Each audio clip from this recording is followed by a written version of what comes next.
एक महत्त्वाची आणि मोठी अपडेट केतन अग्रवाल प्रकरणामध्ये एक नवा धागा समोर आलेला आहे।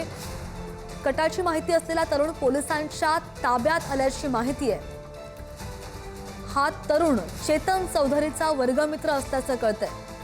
कुणाच्या कटाची माहिती असलेला एक तरुण पोलिसांच्या ताब्यात आलेला आहे। हा तरुण चेतन चौधरीचा वर्गमित्र असून त्यानं चेतन आणि सिया सोबतच्या झालेल्या चर्चांची माहिती दिल्याचं समोर आलेलं आहे। तो मूळचा बीड जिल्ह्यातील असून पुण्यामध्ये नोकरी करतो। पुणे ग्रामीण पोलिसांनी त्याला ताब्यात घेऊन अधिक चौकशी सुद्धा सुरू केलेली आहे, तपास सुरू केलाय। या तरुणानं केतनचा खून करू नका असं देखील चेतन आणि सिया या दोघांना सांगितल्याची माहिती आहे। या व्यक्तीची चौकशी होईल आणि त्या तपासामध्ये पुढे काय आणखी धागेदोरे समोर येतात याकडे सुद्धा लक्ष असेल। आणि या संदर्भात आणखी माहिती घेऊयात। आमचे प्रतिनिधी अशोक मुराळे आपल्या सोबत आहेत। अशोक, काय नवी माहिती समोर आलेली आहे? या व्यक्तीची चौकशी झालेली आहे का? काय तपासामध्ये पुढे येतंय?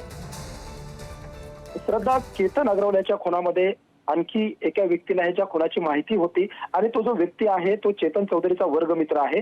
चेतन चौधरी आणि सिया या दोघांनी केतन अग्रवाल याचा खून आपण कशा प्रकारे नो ग्राउंड देऊन ढकलून करणार आहोत याची चर्चा त्या तरुणाबरोबर केली होती। मात्र या तरुणाने त्या दोघांना सांगितलं होतं की तुम्ही त्याचा अशा प्रकारे खून करू नका, हे देखील त्यातली महत्त्वाची गोष्ट आहे।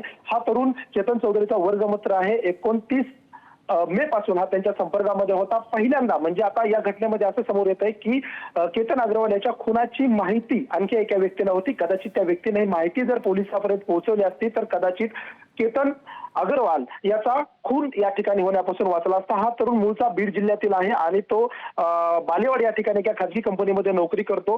तो चेतन चौधरी याचा वर्गमित्र आहे। सिया देखील त्याच्याशी संपर्कात होती, फोनवरनं सिया देखील त्याच्याशी बोललेले आहे आणि एकंदरीत सर्व घटना पाहिली तर यावरून असं निदर्शनात येतं की चेतन चौधरी आणि सिया या दोघांनी केतन अग्रवाल याचा खून करण्यापूर्वी जो काही कट केला होता, जो प्लॅनिंग रचलं होतं, ज्याची चर्चा केली होती, याची सर्व माहिती या तरुणाला होती आणि त्या तरुणासोबत या दोघांनी या घटनेबाबत डिस्कशन केलं होतं।